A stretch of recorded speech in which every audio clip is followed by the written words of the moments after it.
Another video in my series on why proofs of God are so bad. This is from Impact Video Ministries titled Proof That God Exists Using 3 Simple Arguments. Let's see how they do. The question of whether or not God exists is a common question that many people ask. And the existence of God is one that is heavily debated between believers in a higher power and skeptics and atheists. And many times people who don't believe in God will ask for hard evidence for his existence. Seems like a reasonable request, since he's demanding that you do a lot of stuff that's not really to your benefit. If it was to your benefit, you'd hardly need him to tell you to do it. And they'll challenge Christians and tell them, "Show me proof and I'll believe." And to be honest, Christians can't give hard evidence that God does exist. Well, thanks for the honesty. That's refreshing. Can we go home now? However, just because believers can't show God physically, it doesn't mean there aren't any good reasons to believe in God. I thought you just said that Christians can't give hard evidence, so can they or can't they? So in this video, I want to cover 3 reasons why people can believe in God. However, I should mention that these arguments should not be abused. For example, many people can enter into a debate of sorts and have the mentality to win and will refuse to listen to the other person and will only look for moments to make the other person look stupid for their lack of knowledge. Well, I'm sure you'll give me no reason to do that. Even now as I write, I know many people will watch this video with the mentality to prove all these reasons for God's existence wrong. You bet. But don't be worried. I'm sure your logic is airtight and will stand up to scrutiny, right? And they'll show it in the comments. And that's honestly fine. But know that if you're a Christian, know that these 3 arguments that I'm about to cover are meant to promote discussion and to get people to consider that God may actually exist. Wait. To get people to consider that God may exist? That's a bit different sentiment than the title of the video, Proof That God Exists. Was that just a teaser? So should you use them, be humble about it. Argument number 1, the creation argument. This argument is also known as the cosmological argument. And while I could go through the argument in detail, where I go through each premise, I think it's better to explain it in a way that you can use it in a conversation.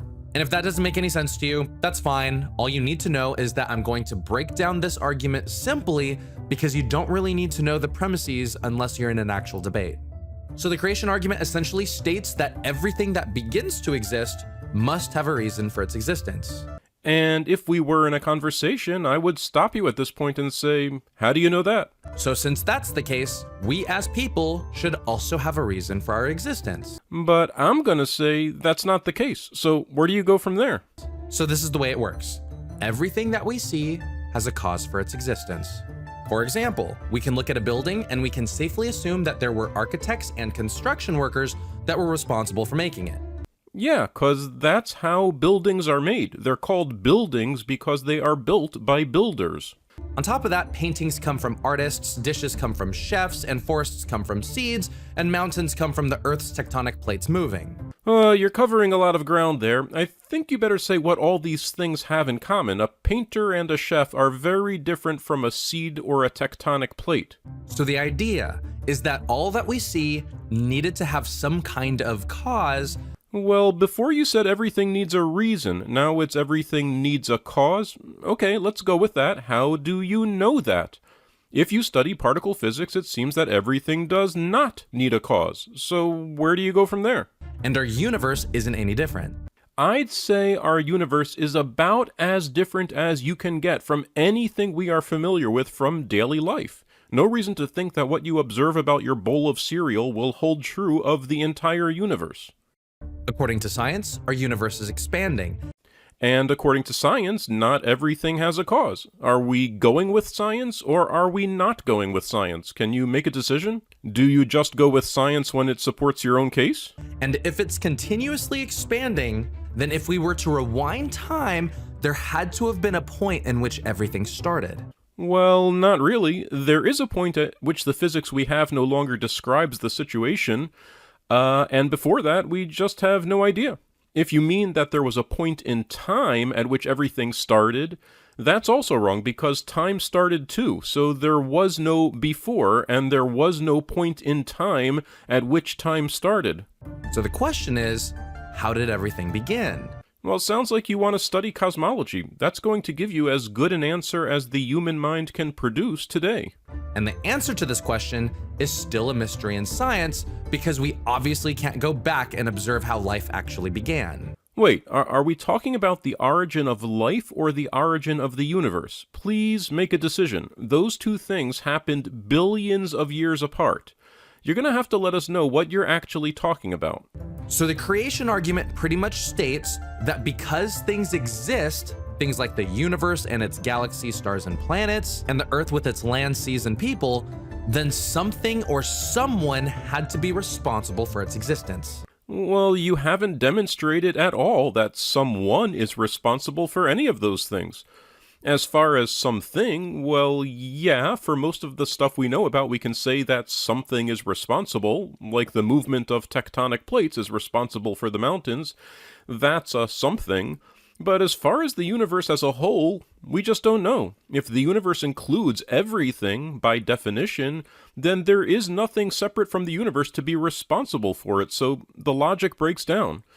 But this whole argument is really sloppy. You really should have stated your premises, because we're veering wildly across notions such as responsibility and causation and reason, and talking about the Earth and the universe and life, and all these things really need to be kept in their own lanes, or it just makes a mess.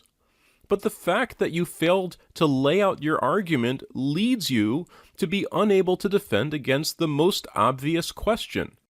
If everything had to have someone responsible for its existence, then whatever is responsible also needs something to be responsible for its existence, and this never ends. You just get infinite recursion. And while people may argue and say, well, maybe the universe was just always here, to that, I'd say that the universe expanding is proof that our universe isn't infinite, because it all had to start at a single point in history. No, it didn't, and it couldn't, because time is part of the fabric of the universe. The universe could not start at some point in time. Because from what we know and observe from the universe, that's the most logical conclusion we can come to.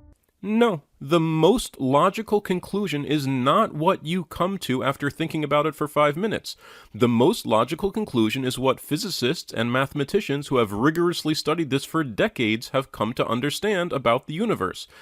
And that is that time is a feature of the universe itself, and that current theories of physics cannot understand the nature of the universe prior to a certain moment after the Big Bang. That is the only logical conclusion, because that is the conclusion that applying logic and mathematics will get you to. So if the universe and everything in it seems to have needed a cause or reason to exist, which you didn't demonstrate and which logic doesn't support, then God or some higher power seems to be the only explanation that makes sense. No, it doesn't, because all your premises are wrong. But even if your logic was correct, why would the cause of the universe need to be a god or a higher power? Why can't it be a mindless, naturalistic cause like your tectonic plates? And I know some people will say, you Christians look at the unknown and turn off your minds and credit the unknown to God. Not just Christians, Muslims and Jews and Hindus and pagans too. At least scientists are out there observing and trying to figure everything out. You know, back when I was in college, I sat in one of my friend's classes, and J.P. Moreland was the professor, and he taught his class something interesting. And he stated that the origin of the universe is outside the realm of science. I think that remains to be seen. People were once convinced that understanding life was outside the realm of science. And the reason why is because science is based on the scientific method, or in other words, it relies solely on us making observations of the world around us. So due to the fact that time, space, and matter all began at a single point in time, no, they don't, because time is a feature of the universe. A point in time that no one can go back and observe, science then cannot answer the question of how the universe began. No, that's not the problem. You don't need to be able to observe everything. Science is permitted to make inferences. We can't actually see fundamental particles either, but we can infer their existence from what we can observe, and when our models of their behavior closely match those observations, then we say there is strong support for their existence. The problem of the beginning of the universe is that our physics don't work under those conditions. we actually can't observe even anywhere near the Big Bang because that light couldn't travel to us, so it's all inference. So Morelands, the professor, then asserted that the question of how the universe began should actually be answered in the realm of philosophy, not science. Well, I'm shocked that a philosopher would think that philosophy is the better approach, but why would philosophy have anything more accurate to say about the early universe? And I thought that was interesting.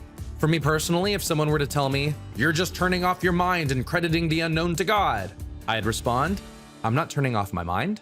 I just think that a higher power that is greater than time, space, and matter can only be responsible for creating the universe that we observe today." Sure, but then you're just saying you believe something because you believe it, not because you have any evidence or reason. I mean, I can say, I just believe that only the boogeyman in my closet can be responsible for all my missing socks, and that's fine. But if you're not going to present an argument to support that, then there's no actual discussion. I think the scenario you painted is of a Christian discussing this with a non-believer. So if the Christian is just going to fall back to, well, this is what I believe, although I don't have any evidence, then what exactly is there to discuss? It's going to be a very short discussion. And like I said, the one objection that you can be sure that you'll get to this argument is, who created your God or higher power? If everything needs a cause, what's the cause of God? You have to frame the argument very carefully to avoid this objection, and you have not done that. Do you have a better explanation on why everything exists today? Because if you do, then I'd love to listen and I'm willing to learn. Well, that's certainly the right approach, but you don't need a God or a higher power to do that. You can just say, if you don't know, I don't know.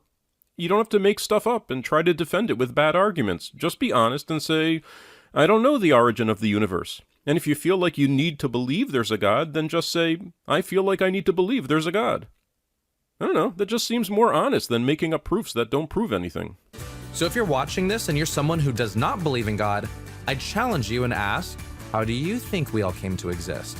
You don't really need to challenge anyone. You can pick up a book on biology. That's where you'll get the best that science has been able to determine about our origins. The story, in short, is that we don't know anything back beyond a certain moment after the Big Bang, and there's no point in asking until our physics can address it. As far as the development of life on Earth, conditions on early Earth caused organic molecules to form, which eventually led to the first cells, and evolution takes it from there. There are still a lot of unanswered questions because these sciences are less than 200 years old, but that's the basic story as far as what observation tells us. People who believe that science is the most effective approach to understanding the universe are not intimidated by challenges that we don't know everything. Of course we don't know everything. Why would we? It's amazing that we know as much as we do.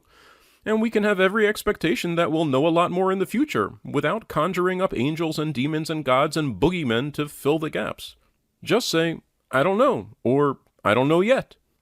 But I thought the title of the video was Proof for God. This doesn't really sound like a proof for anything. Because I think there needs to be some explanation on why we all exist, and I think that God creating everything seems the most likely and logical. But you didn't provide any reason to think it is the most likely and logical, so again, you're just saying that you think the boogeyman in your closet is the most likely and logical sock thief. And if you're a Christian and you're wondering how to use this argument in a conversation, you can simply ask people, where do you think we all came from? And how do you think the universe began? And if they are honest, they will say that the presence of life as we know it is best explained by evolution, and the origin of the universe is presently unknown. But again, asking people what they think is really quite different than giving a proof of your belief. In fact, I think it's pretty much a surrender. Because it did not just pop into existence, something or someone needed to have caused it. Right, and if you say something like that, they will say, how do you know that something or someone needed to cause it? And that's the point at which you would give your argument, but you totally failed to develop your argument, so you're stumped at that point. And if they argue and say, well, how do we know that? Things can just pop into existence, and that might be the case for the universe. Sure, because we don't know how universes are made, or if they are made, or if the question is even a meaningful one. To that, I'd probably say that we don't observe things popping in and out of existence freely in our day-to-day lives. Well, we don't notice it, but it does happen according to our best studies of matter and energy. But why should what you observe in your day-to-day life give you an accurate understanding of the origin of the universe? Isn't that a little presumptuous? I mean, if someone tells you that a supersonic fluid is accelerated by a diverging nozzle, would you say, well, that's not what we observe in our day-to-day lives?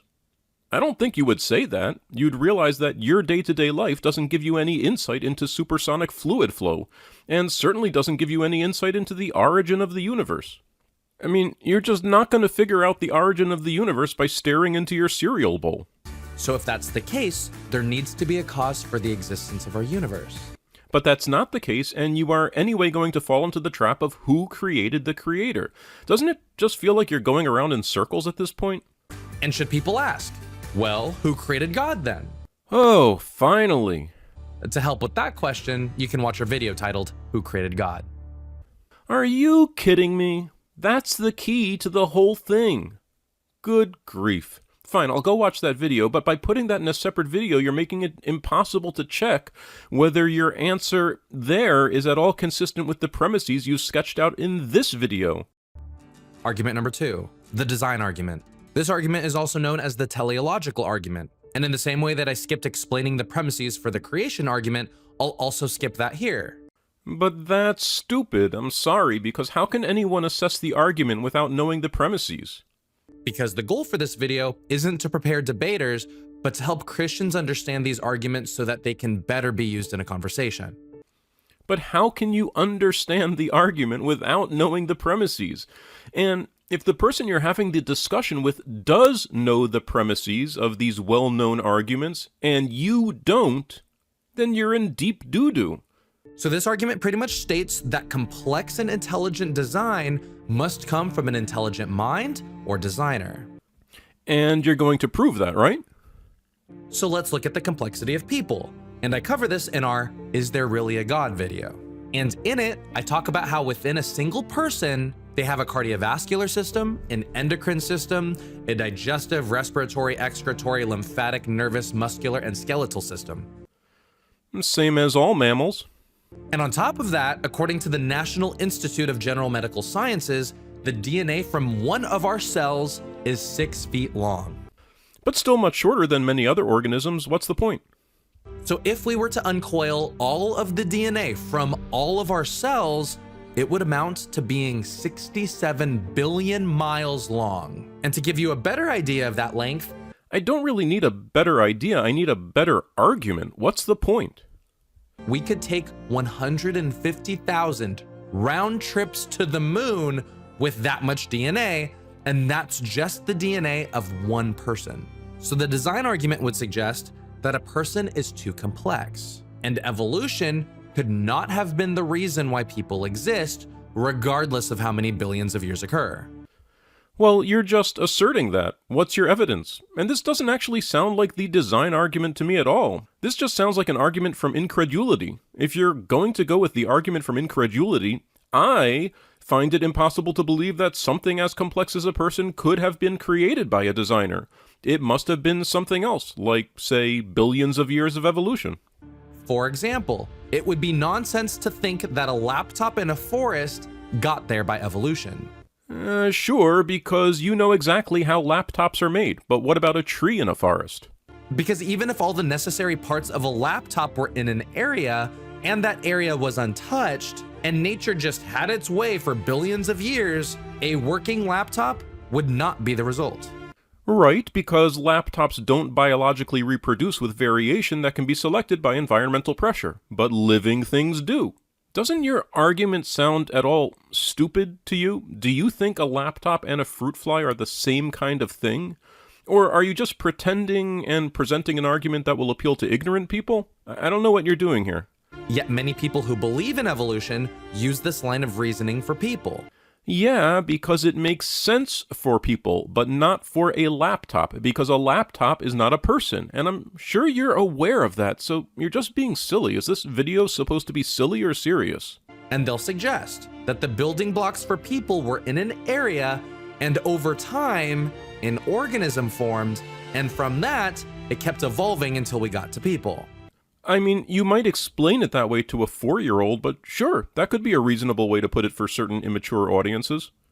And I do want to add that I do find a lot of credibility in evolution within a species. Like Darwin's finches, for example. Finches do evolve over time, but they don't become anything other than birds. Well, that is definitionally true. Animals don't evolve out of their clade. So some dinosaurs evolved into birds, but birds are still technically avian dinosaurs. So yes, by definition, whatever the evolutionary descendants of birds might be, and whatever features they may have, they will still technically be birds. They might not look anything like birds, just like finches don't look like their dinosaur ancestors, but they will technically be birds. So what's your point?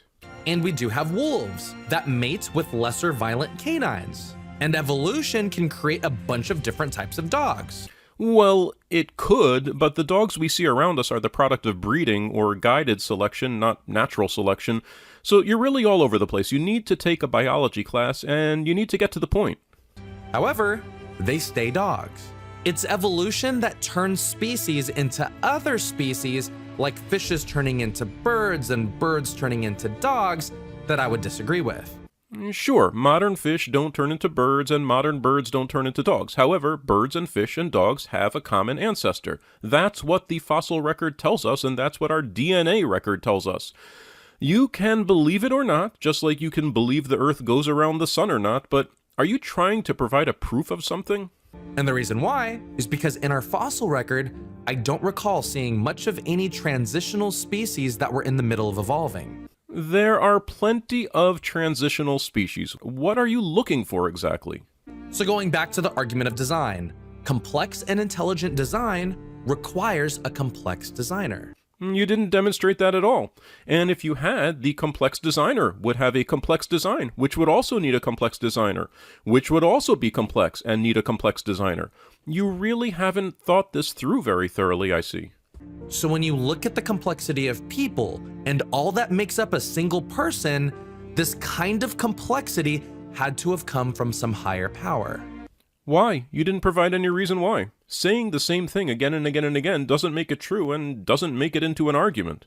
So if you're someone that doesn't believe in God and you think that evolution makes more sense and that people did evolve, I would challenge you to think of a time when life can come from non-life. Well, that doesn't have anything to do with evolution, which only pertains to reproducing organisms, but imagining life coming from non-life? Sure. Ask yourself what your body is made of. Cells? What are cells made of? Proteins? Are proteins alive? No. You, yourself, are life that comes from non-life. But if you're asking, in the environment of early Earth, how did the first self-reproducing organisms come to be? The question of abiogenesis? There are certainly strong theories that you can research. We don't yet know for sure about that, though. Or in other words, if evolution did start everything. No, evolution did not start everything, and no one believes that. Evolution operates on reproducing organisms that have a modifiable genetic code. And the world started with a bunch of non-living things that people ultimately evolved from. Can you think of another time when life was able to emerge from something that wasn't alive? Yes, like I said, all life that we see around us emerges from non-living matter. So you're seeing it all the time. But if you're referring to the event that led to life on Earth, that would have happened billions of years ago, and we don't know if it was extraordinarily rare or required a specific environment present only on early Earth, or whether it might be happening, in fact, right now, and those new organisms are immediately destroyed by the millions of highly evolved bacteria that already populate pretty much every square inch of our planet. And I'd have to say, if you think that's a valid question, have you ever seen that before in your life, can't we ask you the same thing? When in your life have you seen a deity create life from nothing at all? I'm guessing you haven't, right? Isn't it a bit risky to challenge someone to address a question that your own theory spectacularly fails to address? Because if that's not the case, then where did life begin? You could say you just don't know, but I think that the most logical explanation is life coming from some originator of life. Why is that the most logical explanation? There's no logic in that whatsoever. Scientists have already proposed logical accounts of how life could emerge from the ingredients available on early Earth, which are compatible with known natural laws. If you're looking for something logical, you're going to choose one of those accounts rather than the intervention of some unverifiable supernatural entities. How could that possibly be logical? And I would call this originator of life God. Why not call it the flying spaghetti monster? And if you're a Christian and you're wondering how you can use this argument in a conversation, I would encourage you to ask a lot of questions on what someone believes regarding the complexity of life. And I would recommend that you be prepared to explain what you believe regarding the complexity of God. And I'd say something along the lines of, people are incredibly complex.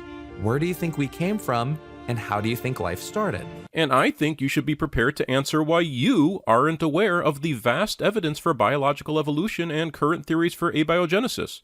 Because you might look foolish and ignorant if you claim that your theory of the invisible, unverifiable sky fairy is the most logical theory available, if the person that you're talking to knows it's obviously not. In my personal podcast, Practical Christianity, I interviewed my friend who works as a chemist, and I asked him what his view on evolution was. And he told me that as a chemist, he works hard to make sure that the chemicals he creates all have the correct measurements. So if his chemicals and complex compounds that he makes all require intelligence, he thinks that since the world and people have so much more complexity than the chemicals he makes, it only makes sense that a mind of greater intelligence is responsible for creating it.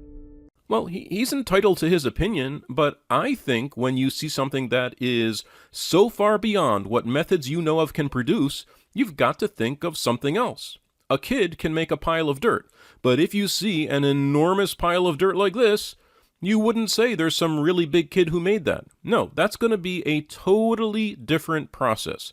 So similarly, you can say an intelligence deliberately made this complex thing, but when you see the level of complexity in biological organisms, you've got to think, no, that's not just a bigger intelligence, a bigger designer. That's a whole different process. But again, these are just opinions. The question is whether there is evidence that evolution is a process that can generate more and more complex organisms, and the evidence is that it can. And that's what we see in the fossil record, the appearance over time of increasingly complex organisms. And the idea of an intelligent creator really offers no explanation for that evidence whatsoever. And argument number 3, the moral argument. This argument pretty much states that because people have universal laws that they all abide by, it's evidence of God.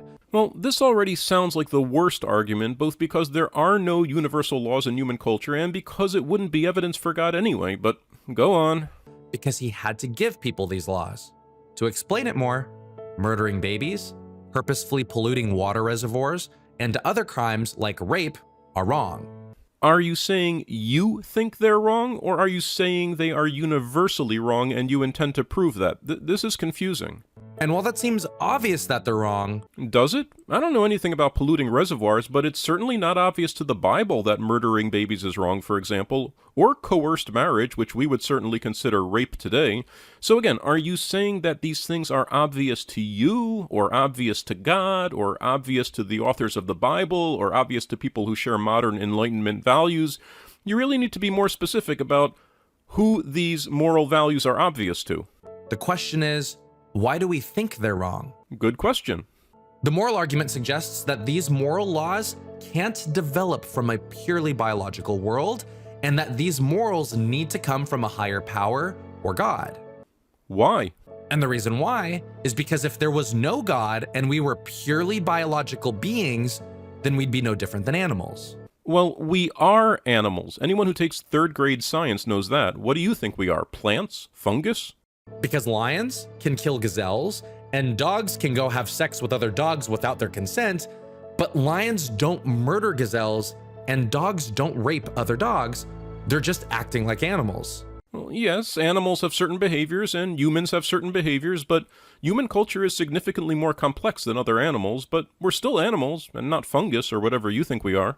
So to really think about this argument, we need to consider why we as people think that things are wrong. Well, that is a great question, and it certainly has quite a lot to do with how we are acculturated. Because if we truly did believe that our world was purely biological, then we couldn't say that what Hitler did was wrong. Could we say what Moses did was wrong? But why can't we say what Hitler did was wrong? I mean, we can say it was wrong by our own moral standards, as well as by the moral standards of the vast majority of the world in Hitler's own time. That's about as good as you're going to be able to get. And according to the Holocaust Encyclopedia, Nazi Germany did not just kill Jewish people.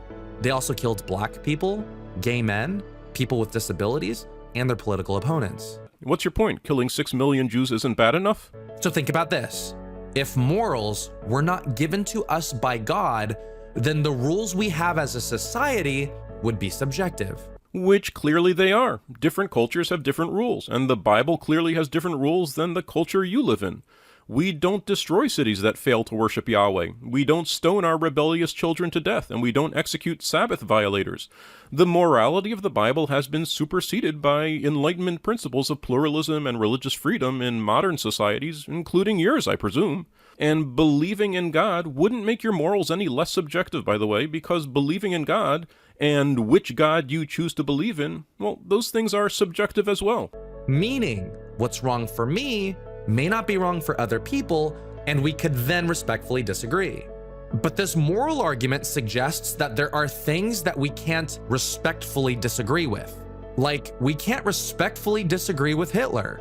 Right, we don't respectfully disagree with mass murder, we forbid it. Just as by our modern moral standards, we would forbid Moses from committing genocide against the Midianites. But again, God doesn't add anything to the moral argument. Belief in God is entirely subjective. You might as well say that the flying spaghetti monster told you to do this and that and the other thing, and those rules are absolute because the flying spaghetti monster said them. People will laugh at you because there is no flying spaghetti monster. That's your own subjective delusion. So you can imagine that there is a space fairy who gives you moral laws, but that's still just your imagination, no matter how awesome you think it might be if that was really true. What he did was morally wrong. According to your moral standards, absolutely. And also according to the moral standards of most of the modern world. But probably not according to the moral standards of the Bible, where annihilating your perceived enemies down to the last child was often a desirable program. And you might want to chew a bit on the fact that Nazi Germany was about 98% Christian. And to think all those Christian people believing in God's universal moral code allowed that to happen. I don't know, I'd have to say God's universal moral code, not so great. But if we lived in a purely biological world, I'd argue that we couldn't say that he was wrong.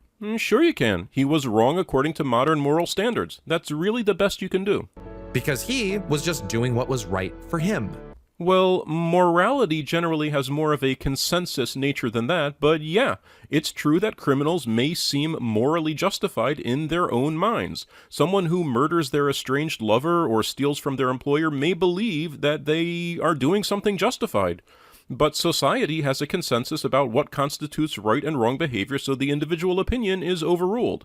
And that's true whether or not you attribute that to God, so I don't really see where you are going with this line of argument.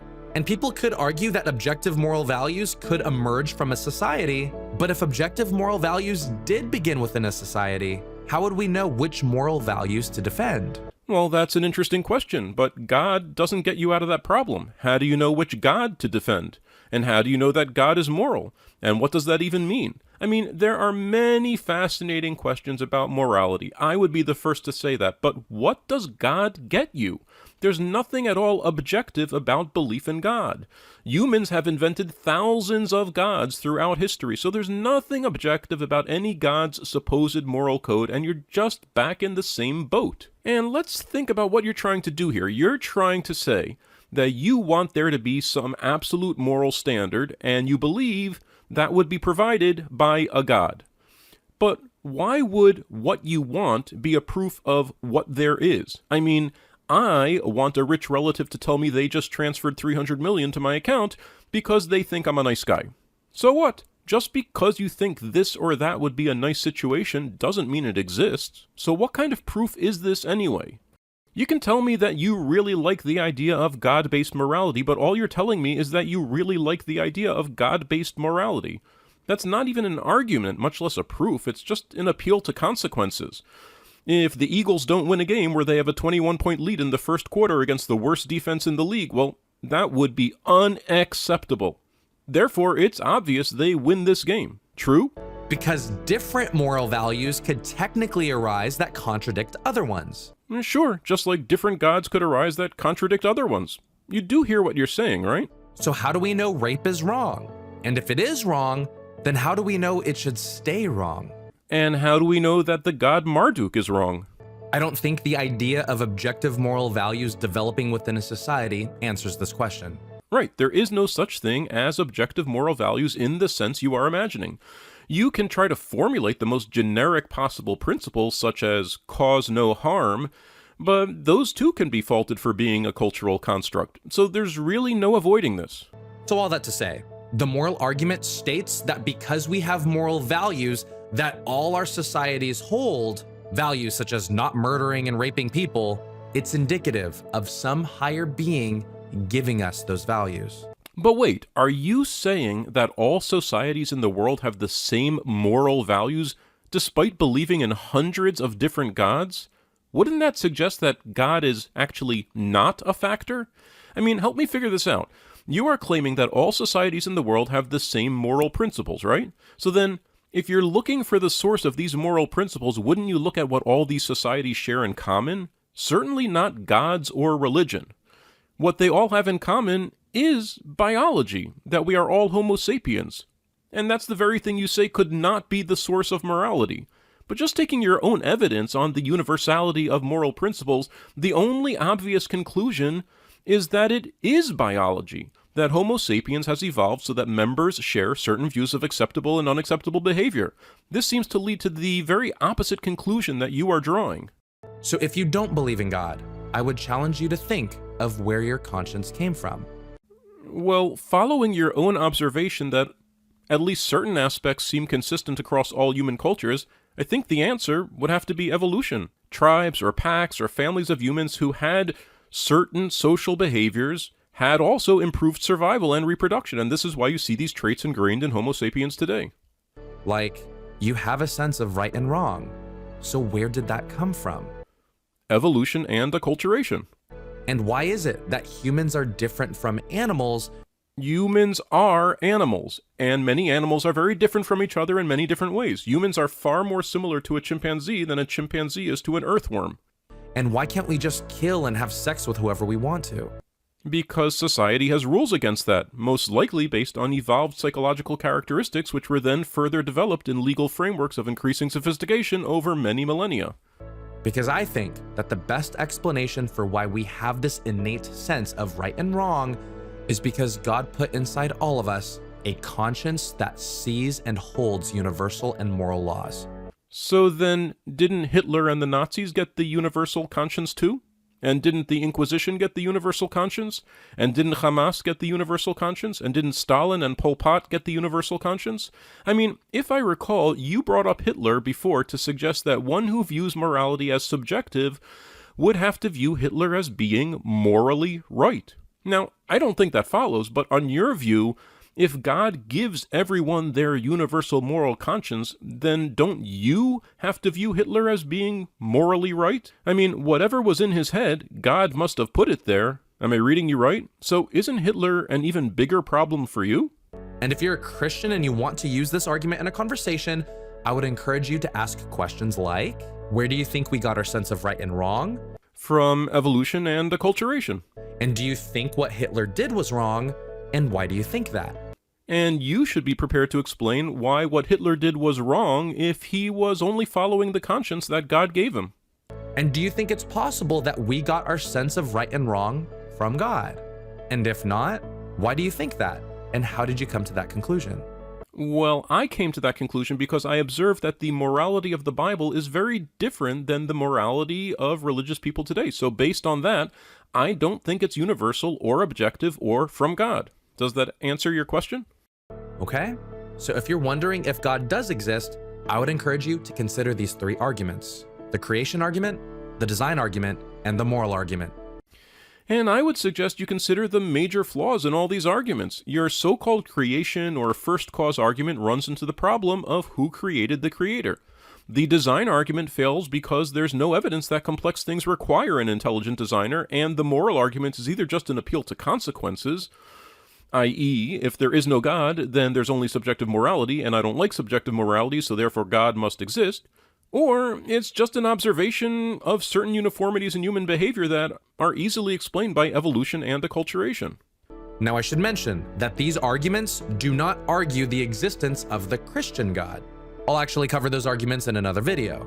But if anything, these arguments provide a good start when it comes to conversing with people about the possibility of God's existence. Most of the time when I talk to people about God, I found that most people do believe in some type of God. And if that's the case, I'll jump into specific arguments that support Christianity. But if they don't believe in a God, then I'll cover one or all three of these arguments. And honestly, these arguments should not be used to prove people wrong, but to start a discussion on what they believe. Well, I think that is really quite fine, but I wouldn't start a discussion by raising these shoddy arguments. I mean, it's better to just raise the questions themselves, like, what's the best supported scientific theory regarding the origin of the universe or genesis of life, or what is the neurological basis for morality? These are fascinating questions that in no way benefit from shoddy religious apologetics. And most of the time, if you're humble and kind, people will listen to you and respectfully disagree. So all that to say, if you do end up using these arguments, I would encourage you to use them in humility and in love. And if you don't believe in God, please know that my heart in writing this video is for you to see that there is some thought on why Christians can believe in a higher power. And whether you believe in him or not, I want you to know that Jesus loves you. Sure he does. But I'm Jewish, and wasn't it Jesus' churches who terrorized the Jews throughout the Middle Ages, culminating in the atrocities of Nazi Germany, a country that was 98% Christian? So, excuse me if I'm a little suspicious of Jesus' love and of any universal moral law he might have put into the hearts of all those murderers.